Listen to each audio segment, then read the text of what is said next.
Hi, my name is David Wallerman. Welcome to this channel, which is all about helping guitar players like you find your voice on the instrument, develop it to tell your own musical story. And today, we're going to talk about music theory. We're going to talk about the fear that some people might have into getting into music theory. First of all, I understand. I completely understand. I've been getting some comments on my channel on some of my recent videos telling me that modes and harmony and altered scales and all that vocabulary have really nothing to do with the blues, and I should stop overthinking things, and it's all about feel. I get it. And yes, you're partly right. Let's start with a story. True story. About 22 years ago, 23 years ago, I had a music theory class. I went to school. That was back in France. At the time, I was still playing guitar, of course, and I won a scholarship for this music school in France. So I went there. I've been playing for 3 years, I think, 3-4 years.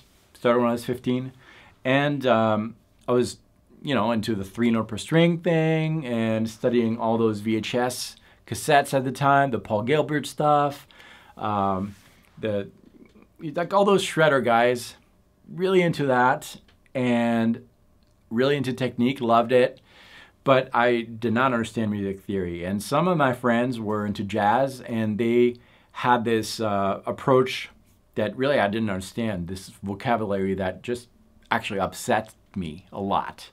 And I thought they were kind of taking me from above and had this mentality. And anyways, first theory class, here's David Wallerman, not into theory at all. And I had my first class, and the teacher, cool guy, he had long hair. Cool guy, right? At the time, that's what I thought. And he actually was a cool guy. He was talking about all these concepts. Way above my head, I didn't understand. So at the end of the class, I went to him and I said, with respect, I told him, here's the deal. I love music, and I'm really scared of all the vocabulary that you have. I'm scared of understanding that because I'm scared that if I start to understand what's going on, I'm going to lose the magic feeling that I have when I'm hearing, a Guns N' Roses solo. At the time, I was into them a lot. And the teacher told me something that I will never forget. He told me that he also understood my fear because he had that. And the guy was, maybe in his 50s or something.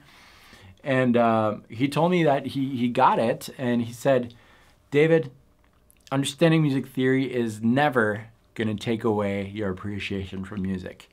It's going to enhance it.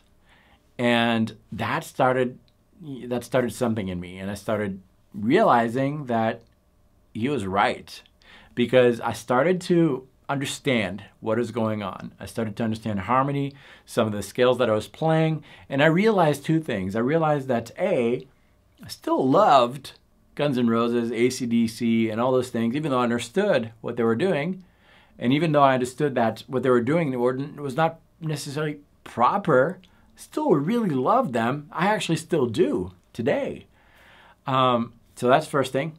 My fear was not a good fear because I still loved those things, but I loved even other things. So it enhanced my ability to listen to music. It's really true. And I noticed a second thing in my own playing. I noticed that it didn't completely change the way I played. It gave me more options, but I still today, and I've been playing for 25 years. Can't count. I'm 40. 40 minus 15, 25. Wow. And I still love really simple musical things when I'm playing them. I have more vocabulary, but I still rely on some of the other things. And to be honest, some of the things that I play today are things that I would have liked to play at the time. Some choices of notes I was not able to at the time because I didn't really have an understanding of what those notes could be, but I could hear some in my head. All that to say that if you think that understanding music is going to take away from your ability to enjoy music, that's not true. And if you think that understanding music theory is going to take away your soul when you're playing, that's not true. That's two different things, completely different things. My 3-year-old tells awesome stories. Love those stories. She doesn't have the vocabulary, but she's got the feel to tell stories, I think. I really enjoy them.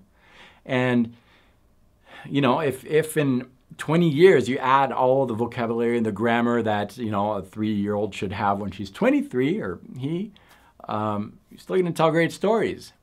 If her stories sucked now, they're going to suck later.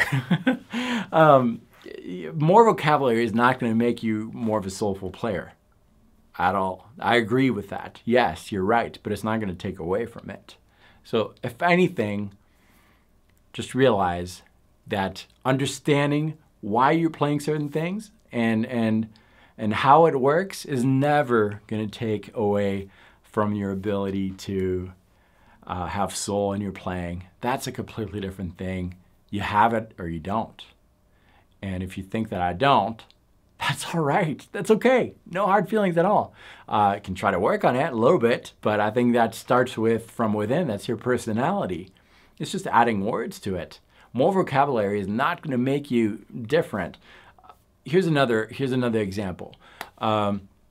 When I first learned English, and English is not my first language, so that's a good example. When I first learned English, my English was very broken English and heavier accents too. When I speak, it was very heavier and not as fluent. Yes. Anyways, that's how I spoke. That's not how I felt inside. I was frustrated because I couldn't get it out like I am now. It comes with time.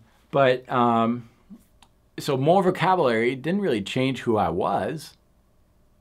I am who I am. I hope all this helps. Practice well and with intent.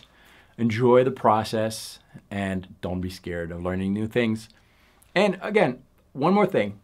If there's a concept that you're exposed to, whether it's through YouTube or a magazine or whatever, that doesn't speak to you, you don't know why you should practice that, don't practice it. Practice something else, something that is going to serve you, the development of you. It's your story, not someone else's. You don't want to play like him or her or me. You don't want to. You want to play like you.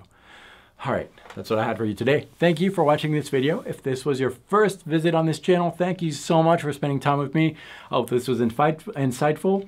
And you should subscribe if you haven't already, because I have about 3 videos coming every week, helping guitar players like you find your voice on the instrument, develop it to tell your own personal musical story. If you want to go further with all this, you should check out my free music theory DNA, which is available on guitarinfusion.com. Enter your best email address and you'll get that free introductory course to music theory. I think it's going to open some doors for you. Thanks for watching this. I'll see you next time. Practice well.